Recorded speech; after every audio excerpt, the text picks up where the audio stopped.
I don't even really even look at I just click a thing. That's all I do. I just click things. And this is the song that came up. Is it appropriate? Is it not appropriate? I don't know. Hold on, I need to check my audio. I'm a little behind today.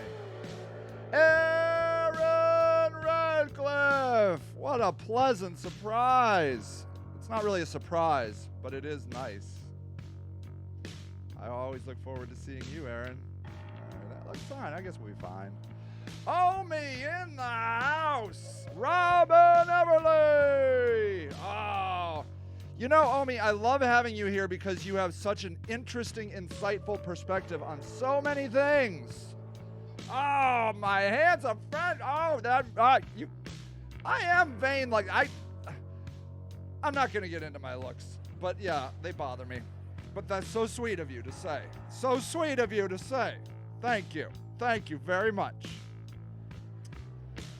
How are you all doing? I know, Kendra, rest in peace, Josh Sines. I want to kind of dedicate this show to my friend Josh Sines and several other people that have passed away in my life the last couple weeks. I know, Robin's here. Death is a thing we don't talk about in America. It's taboo, like drugs and sex. Drugs, sex, and death. Oh. Eros and Thanatos. Eros and Thanatos has nothing. Oh no, a bad connection. Is it me? Could be me.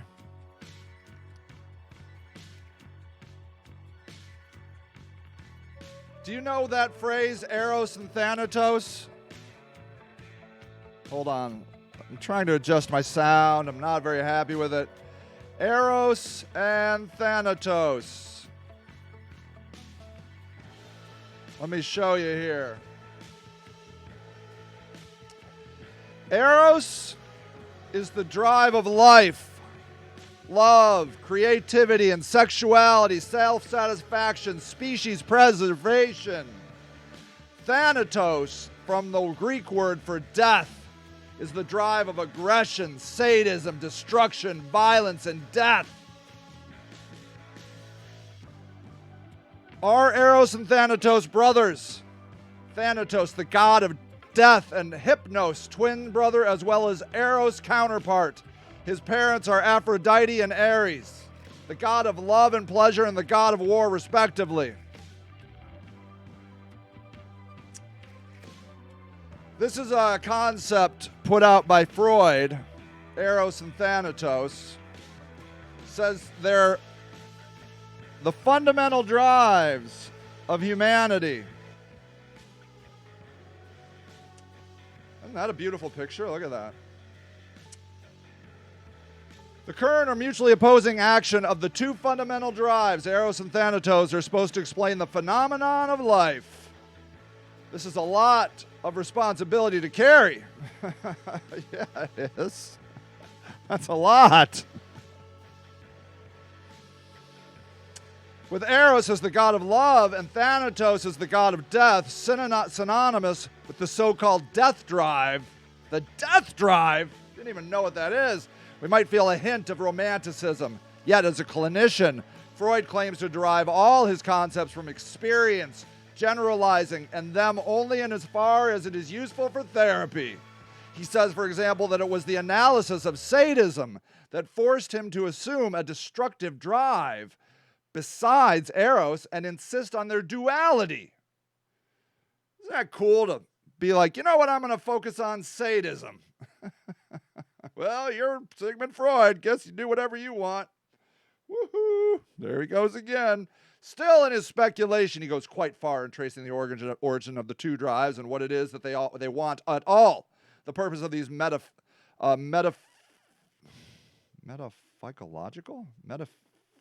you want to say metaphysical, but it's not. It's metapsychological considerations was not only to improve the therapeutic model, they would also help to critically analyze the individual and cultural developments in the bourgeois culture of Freud's time. The discontent with modernity, for example, the anti-cultural sentiment that we can observe nowadays as well, can only be understood if we understand the fundamental drives and their interaction.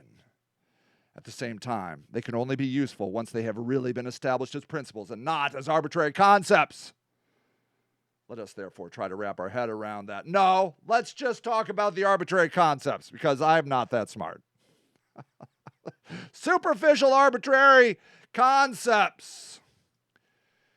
Pulling out this awesome quote from, wait a second. Where is it? Where is the awesome quote? Darn it. I want the awesome. Oh, there it is. Never mind. I found. Wait. It's good. Ish. It's okay. Give me the awesome quote. Oh, it's not online. Ah, there we go.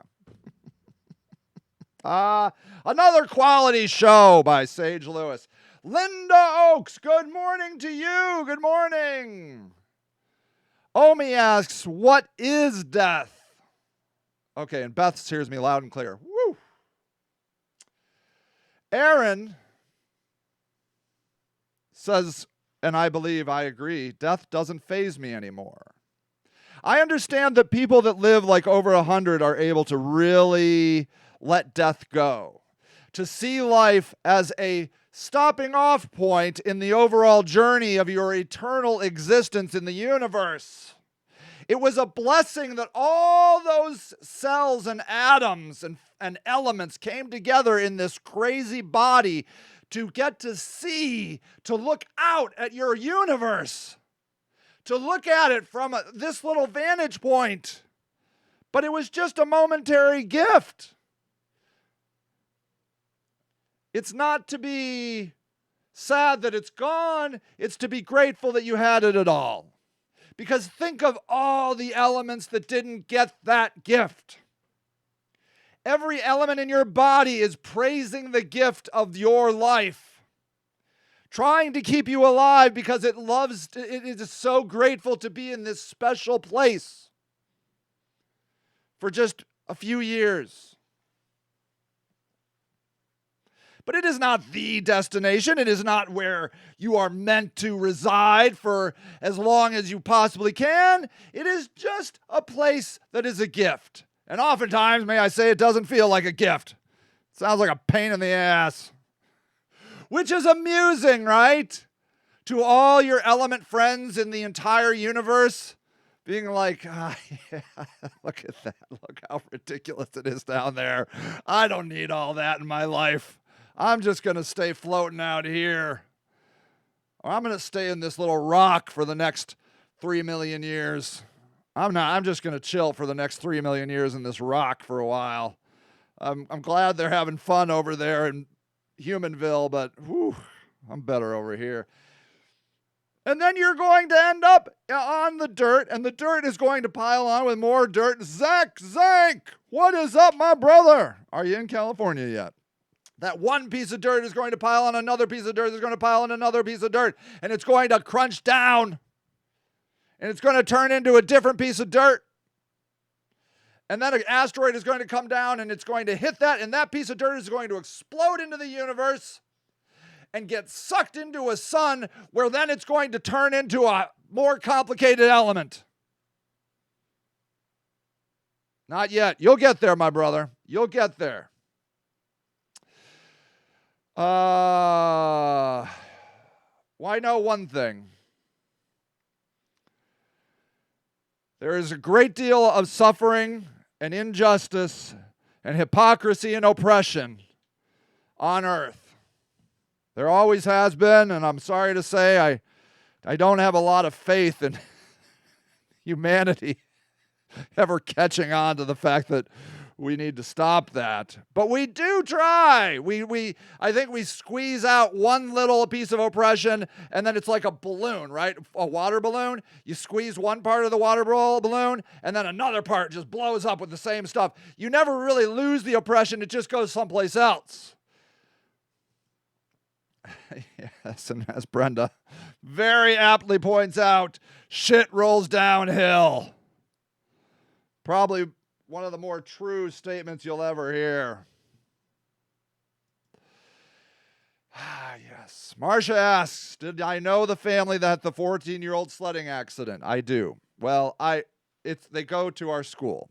So Rocky is the development director of Spring Garden Waldorf School, and I am a substitute. I do not speak on behalf of the Spring Garden Waldorf School. This is a personal position. If you want the official thing, go talk to Rocky. She is the spokesperson. But it is profoundly shocking and tragic when a young person is just sucked off of Earth. And I think it's common knowledge that not only did she die, but her father passed away when he found out the news. And so the tragedy is significant for that family. Zach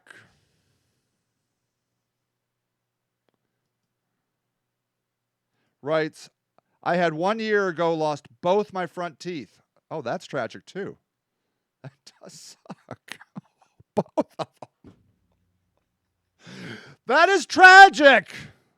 How are you ever going to eat corn on the cob again, Zach Zank? You have one thing, though. You got the killer name, Zach Zank. Marcia, back to the young girl in the sledding accident. It is so tragic and so heartbreaking. And you don't know what to do. And you feel the pain, and you know that you can't imagine the pain of the family, but you feel compelled to try to send love in any way that you can.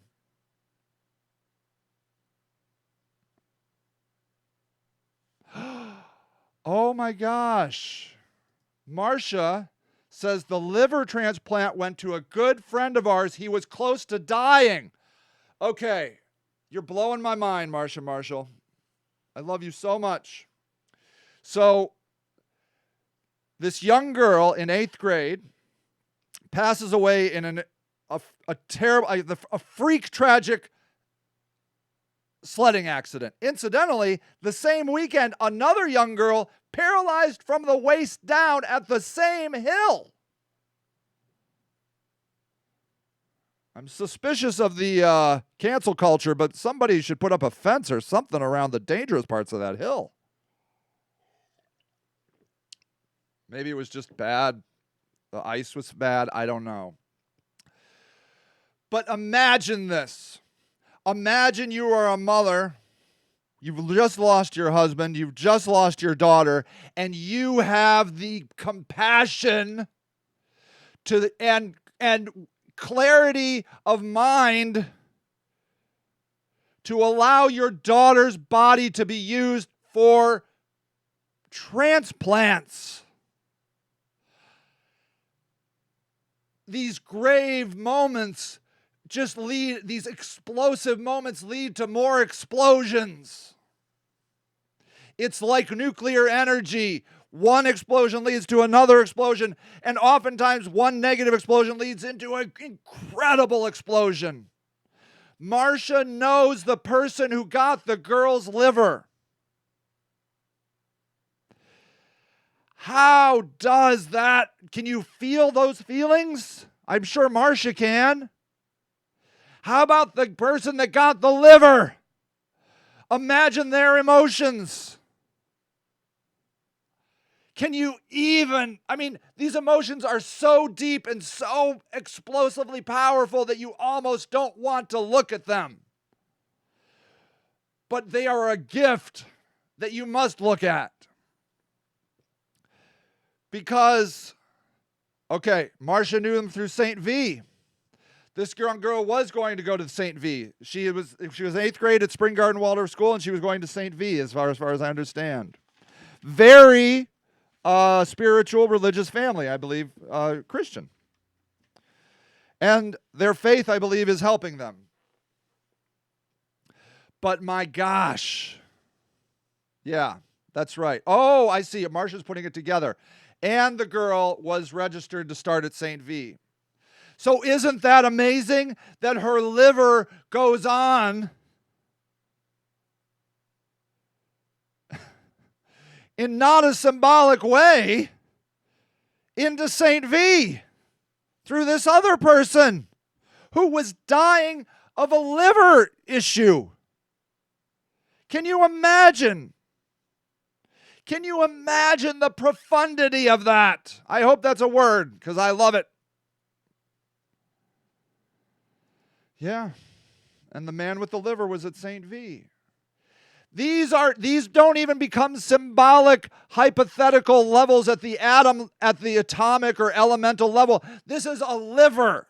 This is an organ that is saving this man's life, who was at St. V, and the young girl was going to St. V. Imagine the connection they will have to that young girl. When I'm working in the homeless space, my friend Ashley Hughes often describes it as whiplash. That you, in the same moment, can see the greatest tragedy and the greatest gift at once. And what Marcia, I'm so glad you brought it up, Marcia. I'm so thankful, because she is on my mind and my heart.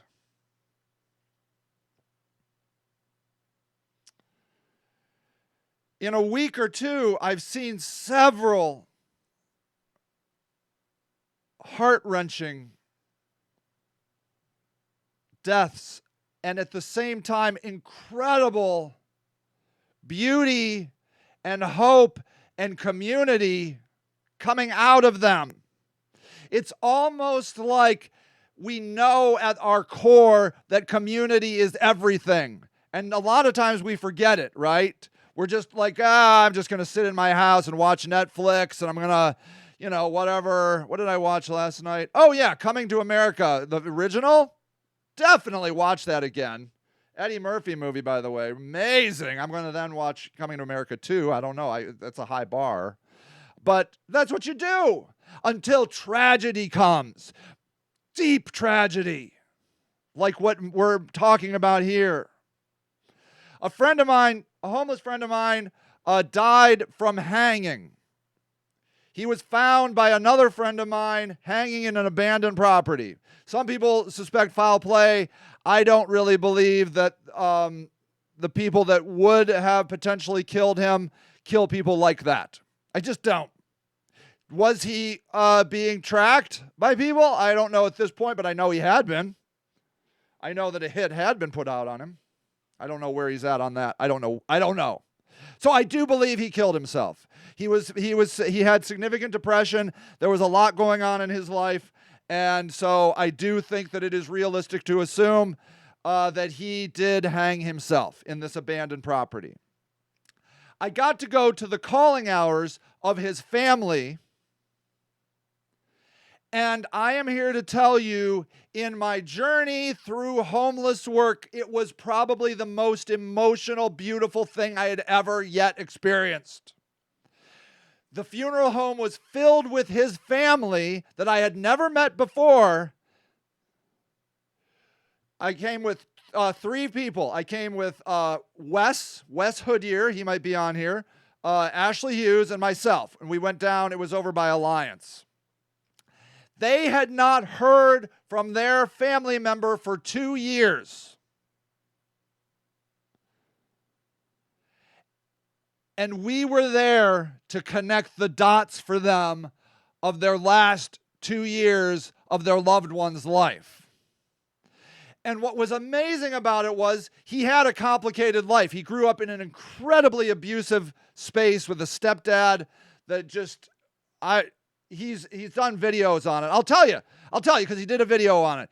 He left a Matchbox car on the coffee table, and his stepdad came into his bedroom in the middle of the night when he was a little kid and beat him so bad he broke his ribs. That's the kind of family he grew up in. Okay? I'm only disclosing that because the video where he said that is public. And then, of course, he goes on and his life becomes complicated. He had to have a restraining order against his daughter because he was acting violently towards her. He had drug problems. And I think out of shame, he just walked away from his entire family. But when I got there and got to meet his family, the only thing they had, from the grandmother to his daughter, was pure love. 100% love.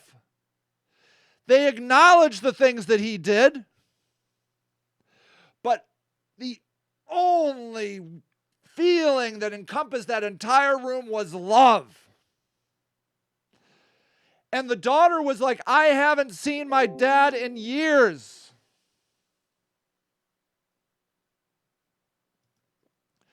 And I love my dad and I miss my dad.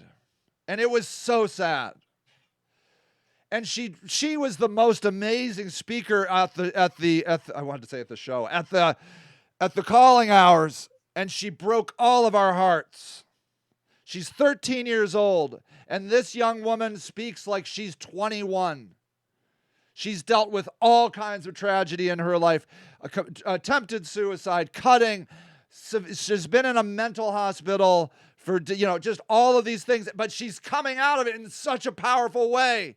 And after this huge, amazing, heartfelt speech from this 13-year-old that everybody is breaking down in tears, as she says, she ends it with saying, I forgive and love my dad. How do you do it? And the only reason they wanted us there at the funeral was so we could tell them how he had changed his life. And we have all these stories about him literally taking his shirt off of his back and giving it to other homeless people. We have countless stories of Chubbs just giving and giving and giving and giving. A man who lived in the dirt with nothing.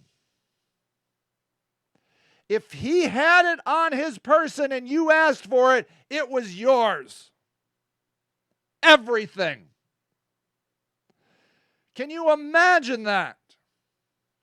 It's one of the reasons I keep coming back to the homeless population, because the level of giving that they do shakes me to my core.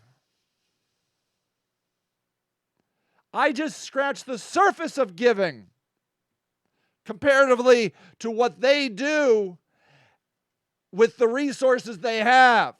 They're giving 80% of their life. What do you think I'm giving? 10%? Am I really doing much more than if I was just a part of a church? Probably not.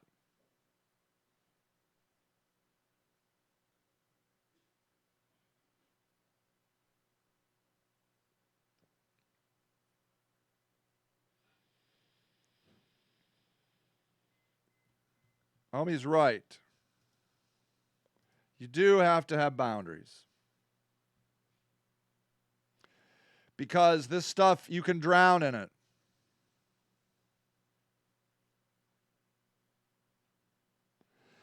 All right, I'll deal with this, Aaron.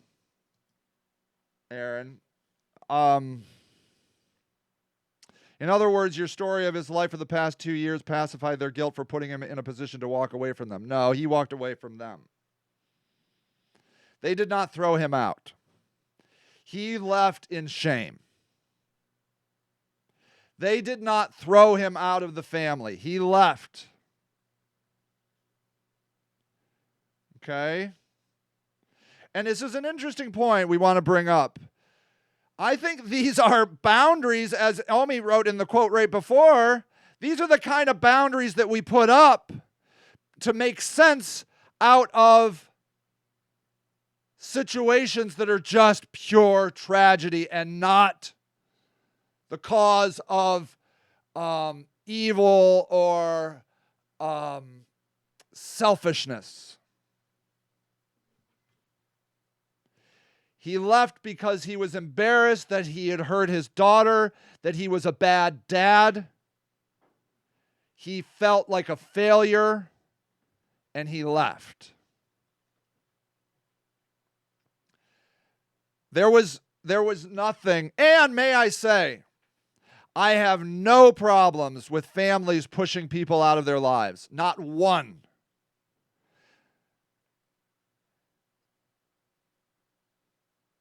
A typical family is not in a position to help some of these people.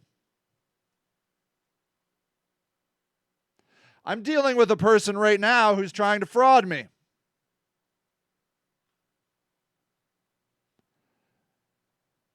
But that's why I'm here. Because if that person was frauding probably one of the reasons they're living in my house is because they take advantage of people. But you're in my house now. Okay? And I'm not putting up with that shit. And I still love you, and you're still staying. Because I can do it. The regular household can't always deal with it. It decimates the house.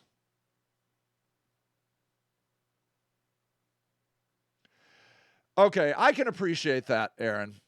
I know, but it didn't make him feel so bad about himself. He may not have left. Yes, yes. Okay, very, very good point. The whole situation was dysfunctional with a capital D. Okay? Yes. But it all started with this stepdad who didn't come to the funeral, by the way. No one had any good thing to say about that guy. Nobody. I'm not going to talk about him because he's not here to defend himself, but I'm here to tell you he was not a favorite on anybody's list that day. You have to be aware of what severe trauma does to a child, and it sends powerful repercussions through the rest of their life. I oftentimes think what's going to happen to my kid. I think about, okay, what if my kid becomes an opiate addict and starts stealing from me? Will I be able to handle it? Well, yeah. But I'll tell you what, he's not living in my house. He's living in the shed. And he's going to get supervised bathroom visits. Because you know why? Because every time he comes into my house, he steals shit. Well, my kid, I don't think is going to become that. But I play it out in my head. What would I do? Okay? The only reason I do that is because I have the experience. Okay? Bam. I love Omi. Omi's just always pushing the boundaries of my mental ability. Imagine the stepdad's childhood. Yes. Thank you for that. Now, you see? Do you see what I did? I started judging. It's so easy to do. We all want to judge so much, but Omi's right. That guy wasn't born in a vacuum. Imagine his life. Maybe it would have been better if he had walked away. Right?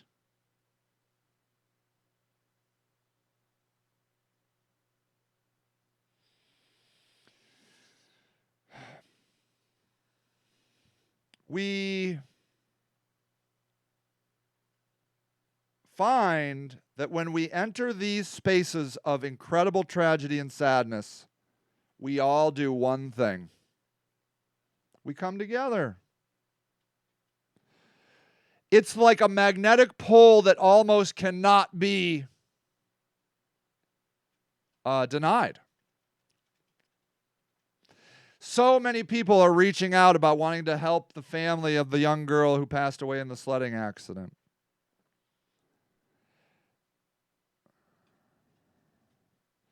Yeah, Omi's right. Imagine the mom that allowed him to stay. Imagine her psychological positioning. I don't really believe in evil.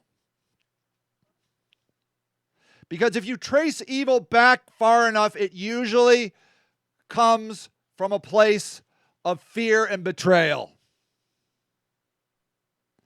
It becomes explainable. No situation comes to be because one action or one person. Yes, you're right. You were so right, Omi. You're so wise.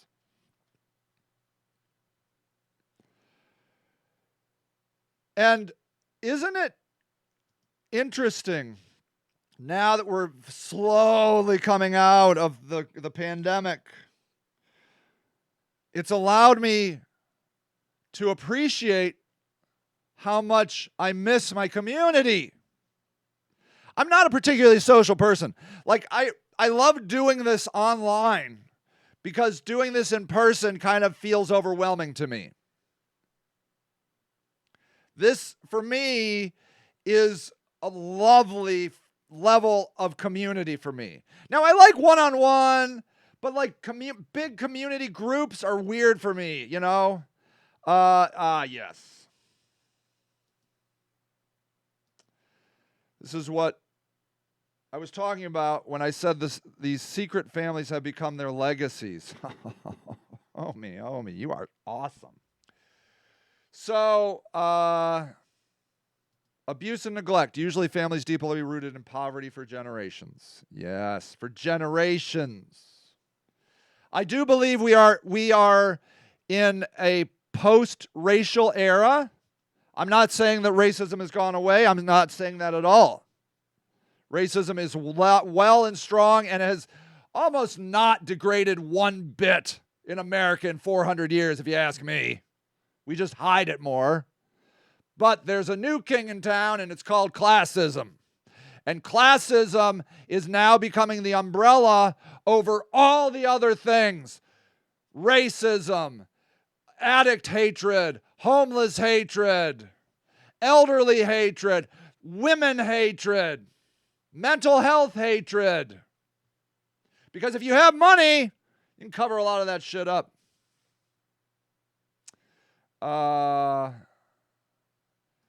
Omi says, this is my church. I love that so much. My kids just listened to that man's story while driving home from getting coffee.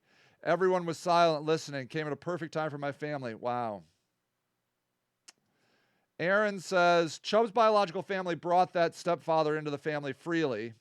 They could have and should have made him go away instead of allowing the abuse. Okay, let's talk about this, right? Because I know I've seen abusive families and this happens, right? Had they removed the abuser when all the abuse, imagine how all their lives would have been better. Well, here's the funny thing about it. In a sadistic funny thing. Sadism is the word, I guess, because I didn't know Freud was really into sadism. Seems like it. Yeah, Josh, I'm going to get to, John, I'm going to get to Josh Sines. He was a good friend of mine, and we're definitely going to celebrate and talk about his life. This is a tragedy, for sure. I just want to finish up the Chubbs thing and then go into Josh. So isn't this the case that there is an abuser, a physical abuser, typically the dad,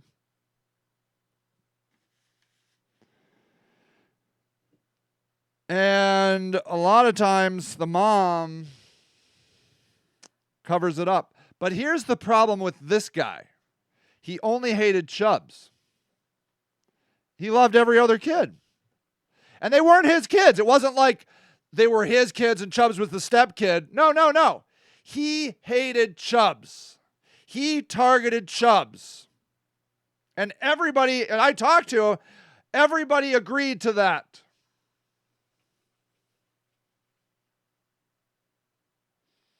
So what do? You're like, well, you know, this guy is pretty good with these other kids, but he just won't stop badgering Chubbs. We can all have these like easy black and white answers like leave the guy. Well, if you ever tried to leave somebody, that's huge. Not the least of which is financially huge. Can you financially leave? I know a woman whose husband was abusive to their kids. And wonderful human. And her kids are wonderful too, incidentally. But she couldn't leave because she was a stay-at-home mom. And I don't think she knew how to support herself. She was probably just as trapped as everybody else and probably being abused as well. Omi is right. The best kept secret, the sexual abuse of children. Can you imagine if we could uncover the truth of the sexual abuse in America? Wow. Oh, is that a book? Okay, I might like that. Let me just finish this Chubbs up and then we're gonna get back. Okay.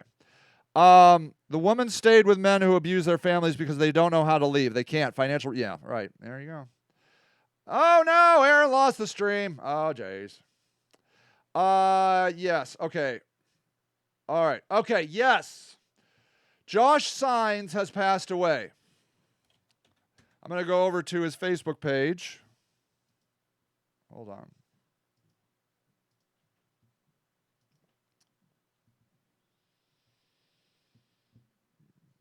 Sorry. Josh Sines. Here he is. Oh, wait. Sorry. Josh Sines, American restaurateur and showman. His intro says chief reality officer at Bob's Hamburg, ring announcer at USA Boxing. Did you ever get a chance to go to any of his MMA? I went once. Amazing. I think it was a Cage Thunder. Manager at Rockneys. Ran for mayor.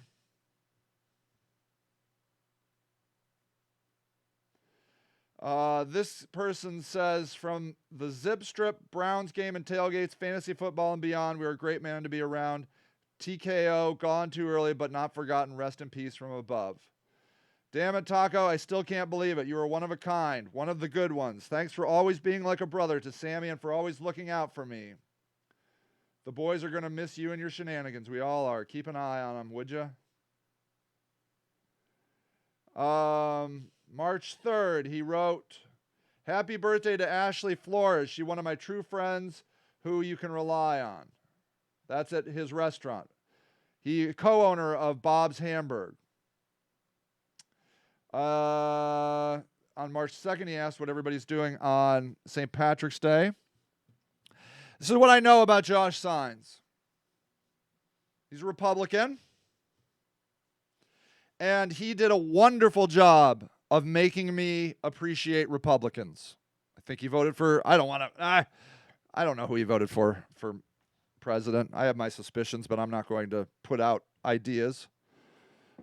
But I don't care who he voted for. He used to work at the Board of Elections. And in fact, let me see this. Sage Lewis Board of Elections. See if I can get a picture.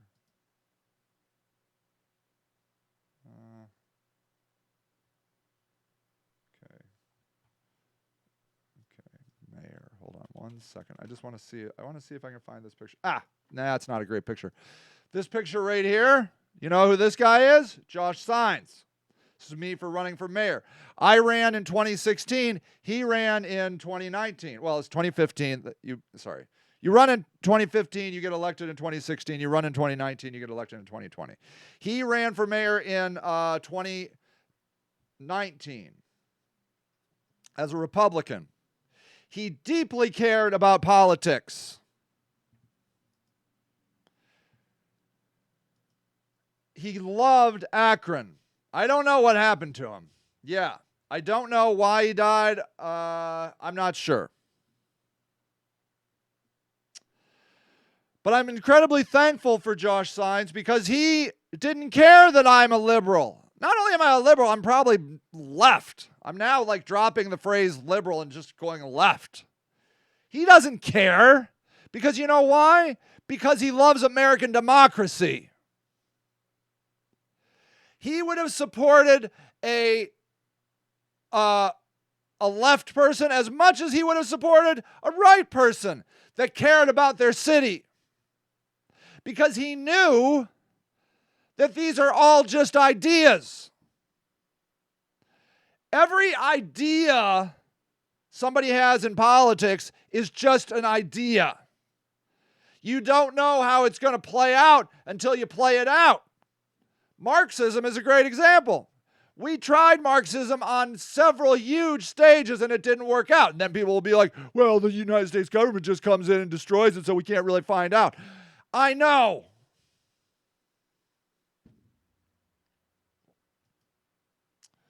He had this cool board. Aaron just donated to it. I called in last week to donate $50 for the free burger bulletin board.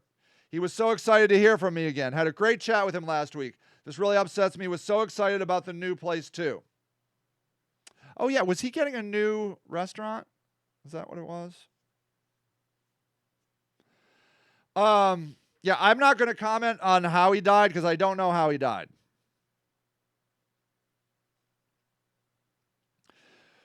We need more people like Josh Saenz, regardless of what side of the political spectrum they are on, because so many people just sit around talking. Josh Saenz went around walking. Literally, he would walk around for signatures. He tried to get on the ballot for many different things. He loved politics. I think he went to Akron University. Let's see. Oh, let's go to joshsaenz.com. Let's go see it. Reclaimed metal art. No, this is not him. I don't think. That's not Josh Saenz. That's some other, well, maybe it's Josh Saenz. Oh, yeah. Studied political science, applied politics at the University of Akron. The political program at the University of Akron has been quite good. We must,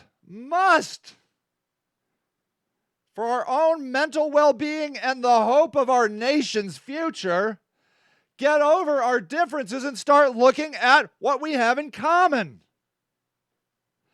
I don't care what Josh's ideas are in politics. I think he's probably a fiscal conservative. What I loved about Josh Saenz was that he cared about his city.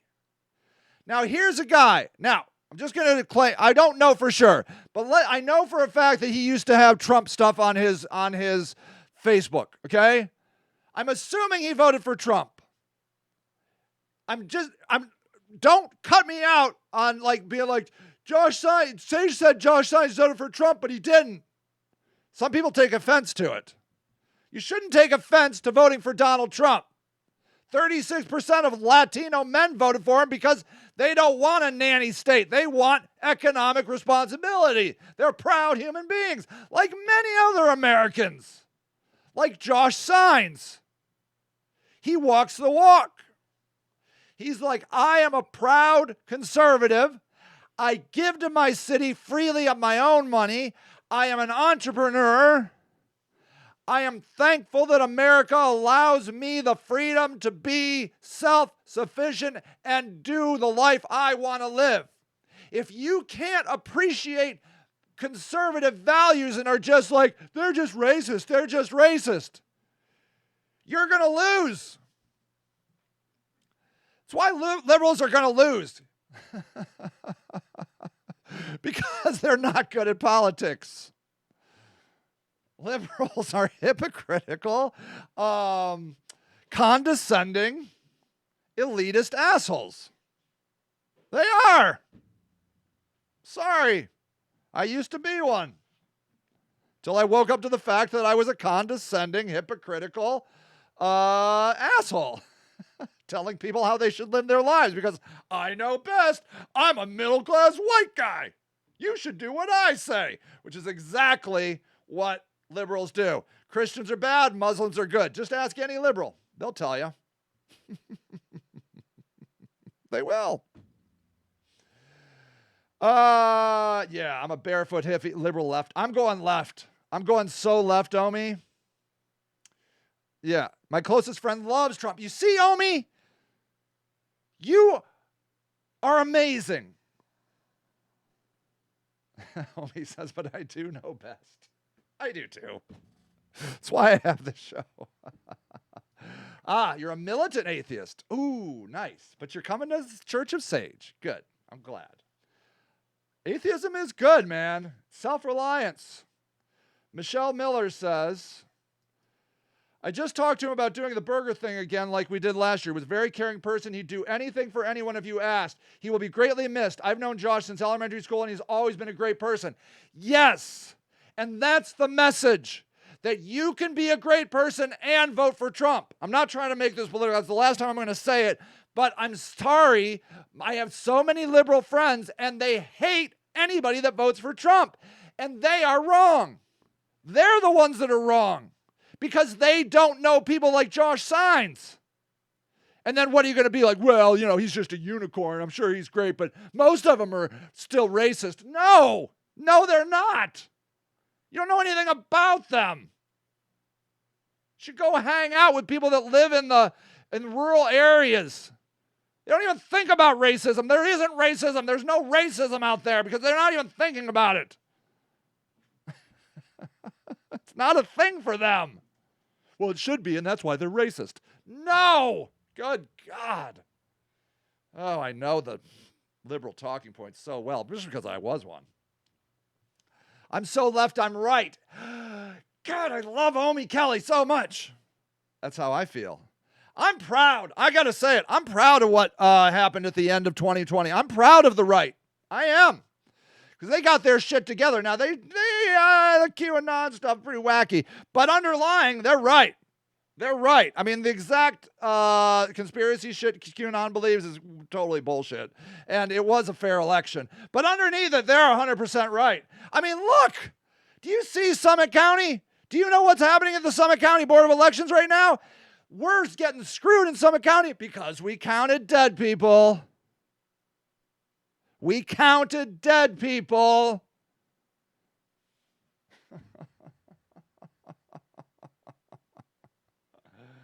Aaron says, I'm a barefoot hippie human being. That's the best kind of human being. Except when it's cold, you really should wear socks. Look at there. Thank you for saying this. My Trump friend donates $100,000 cash a year to poor people directly, not to organizations. That's the way to go. I don't recommend organizations. Don't give it to me either. If you can give it to like an individual person, just do it.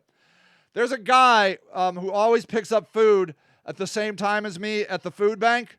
Every day, to this day, he still wears a Trump mask. But every Friday, he's there picking up a shit ton of food to give away. We have to break down the barriers. We have so much more in common than the government parties want us to believe. They're the ones trying to keep us divided because they know if we see the commonalities amongst each other, they're screwed. We're going to put in politicians that actually care for the people. They're keeping us scared and hungry and running so we can't have these conversations, people. These are the dangerous conversations where we come to terms where a leftist loved a conservative. Omi has her friend that's a Trump person, and I had Josh Saenz and many other conservatives. Most of my homeless friends are conservative. Michelle Miller says, I literally called him one morning at 6 a.m. after you can make burgers to pass out. We never discuss politics. We just hope both. Yes, that's it, Michelle. I only talk politics. I love talking politics with Josh Saenz, but I didn't talk about policy. I talked about strategy. I love talking about his campaigns. I love talking about his theories about winning campaigns. But I don't care if he's a fiscal conservative. I don't even know what he was. I just know he's a proud Republican. He would stand up for Republicans all day, every day. And good. Look what happened to Akron. We have one party and this town is rotting from the inside out. Oh, I just saw a friend of mine who is a very conservative guy, lives in Akron. And I was like, man, we got to get more Republicans in Akron. They're like, they won't apply. They won't run. There's no support. They can't win. I'm like, I know, but we need them. He's like, yeah, man. One party rule doesn't work. It doesn't work. Because, ladies and gentlemen, I bring you back to the story of Eros and Thanatos. Sex and death. Now, I'm not deciding who's who. I don't know which a liberal is and which a conservative is. They're probably both. But I'm here to tell you one thing. The death is absolutely needed. It makes the sex, which is the love and the hope and the community and the compassion, alive. Without the death, love dies. Do you understand what I'm saying? You saw it in this conversation. The young girl who her mother, her father died, I believe, before she was officially pronounced dead. And then, may I say, she had to stay on life support while they harvested her organs. Imagine the grief. Can you even imagine it? I can't imagine it. That's the death. The most extreme, terrible death you can imagine. A double death. Your husband and your daughter in the same week. And it's not like you can run away because you have another kid. You have to stay on their game. You can't just slink off to a Caribbean island. You gotta keep making meals. You gotta keep dressing that other kid. You gotta be strong for the other kid. Imagine it. Try, just try. And then a man at St. Vincent St. Mary, where this young girl was going to go to high school, gets her liver. Eros. Love. From death comes love. We need both. It's called the yin and the yang. What are those? Let's see what the yin and the yang is. What are the sides of the yin and the yang?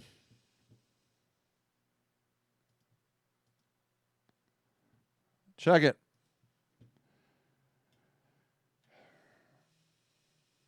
Well, says in ancient philosophy, Chinese philosophy, yin and yang is a concept of dualism, describing how seemingly opposite or contrary forces may actually be complementary, interconnected, and interdependent in the natural world. And how they may give rise to each other as they interrelate to one another. I'm just going to stop reading it right there. That's it. The young girl dies and the man lives because the young girl died.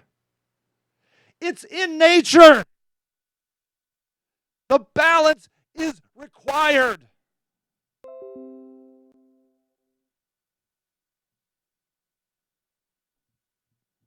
Can you imagine this?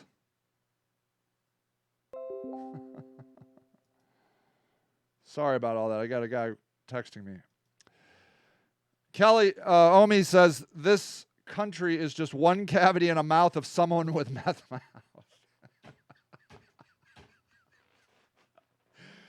You should start your own church, Omi. The church of the, what'd you call yourself? Militant atheists. I'd go. I'd fucking go to that shit all day.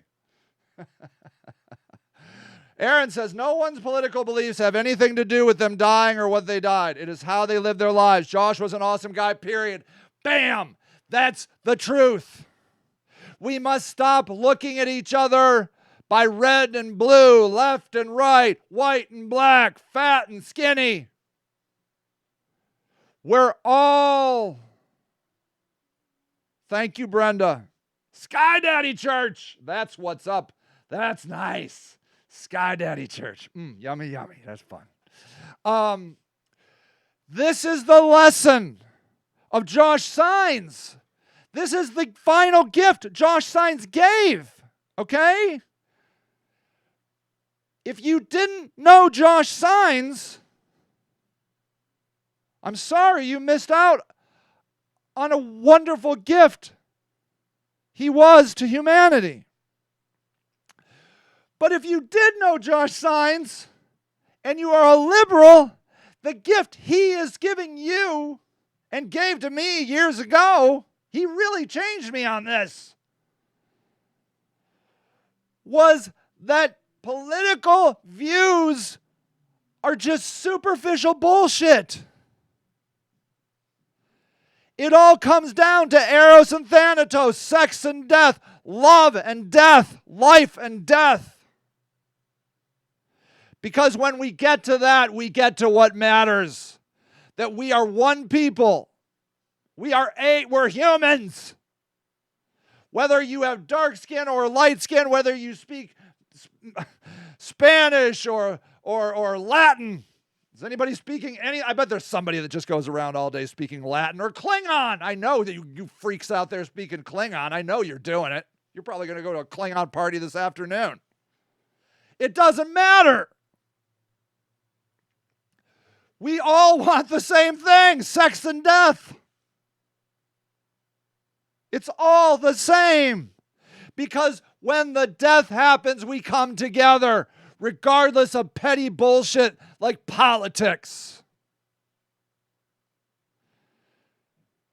Donald Trump was not the death of America. In many ways, I was incredibly thankful for Donald Trump because now we do have Sleepy Joe and it's boring as shit. I'm going to cancel my Washington Post and New York Times subscription pretty soon because it's boring as shit. I tuned in every day to see what that crazy man was going to say and do. He got me excited about politics. It was the yin and the yang. He pissed me off and made me stronger. We don't need milquetoast middle people anymore. We need the left and the right because together those energies then make it all better. All better. You can't tell me that Donald Trump did not make you stronger as a progressive or a liberal.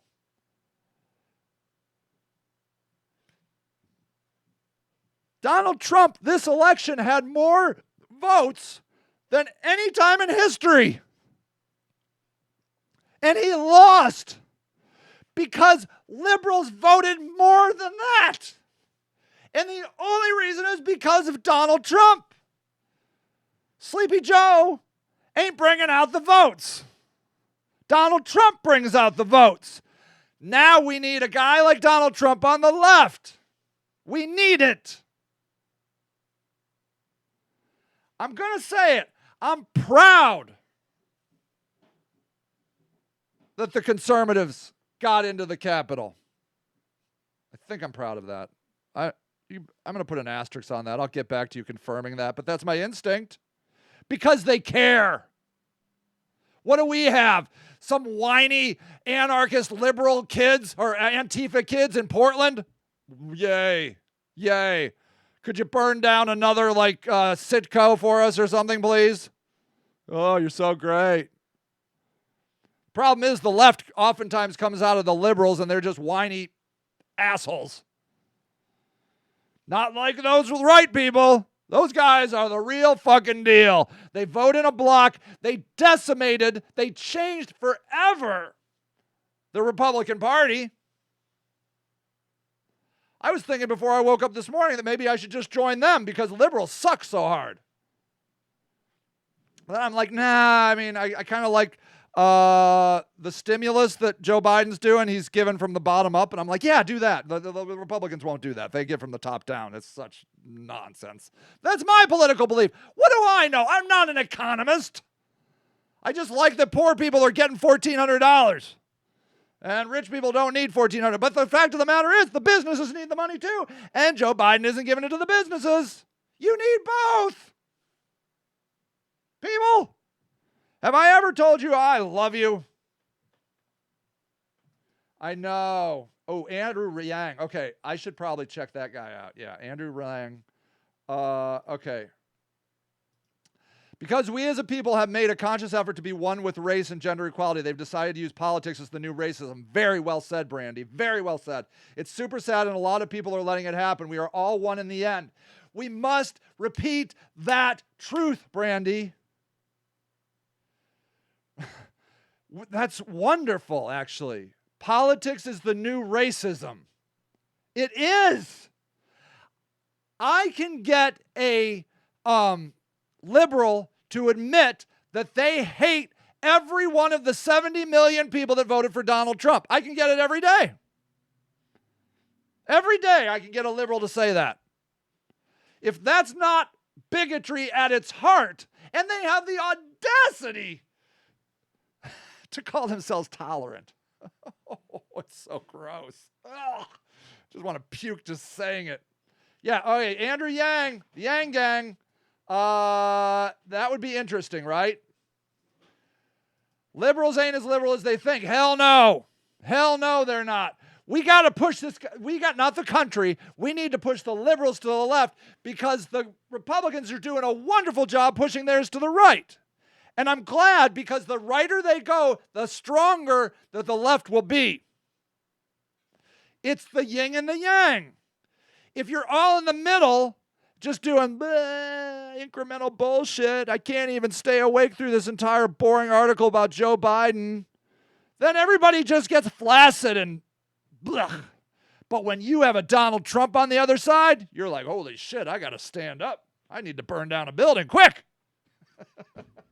Nobody's going to burn down a building in the name of Joe Biden, I say. And I'm telling you, that's not good. We need people that care. Look at you, Omi. You're wonderful. Liberals are baked couch potatoes. And not even with a good sauce on them either. They get too high to get up and do anything. Conservatives are waking up early on Saturday morning and making costumes for coups. Hell yeah, they are. And I say, good day, sir. Keep making your coup costumes. That guy walked into the rotunda with a fucking elk hat on or something.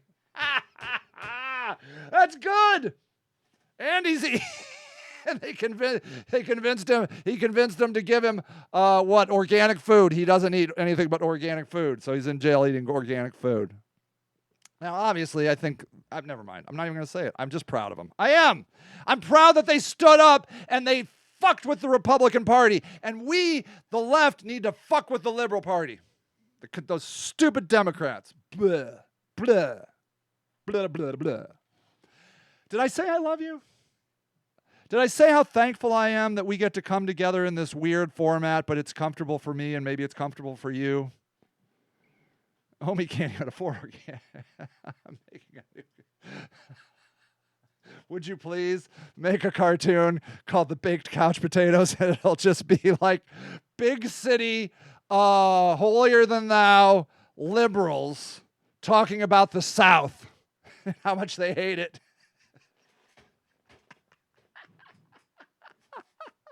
Oh, they hate poor people, and if poor people would just, listen to them and not vote against their interests, is what like my most favorite line a liberal says is, I don't understand why they're voting against their own self-interest. Because you suck, asshole. You suck. That's why. We'll have fun with the shed. Thank you for that wonderful story, Marcia. Do it, Omi. I want to read The Baked Couch Potato all day, every day. I didn't even understand that baked was like a double entendre for they're baked. You're a genius, Omi. You're a genius. I look forward to everybody too on this. It really is wonderful. I love you. I hope that Josh Sines is resting in peace. I am so thankful that I got to have Josh Sines in my life.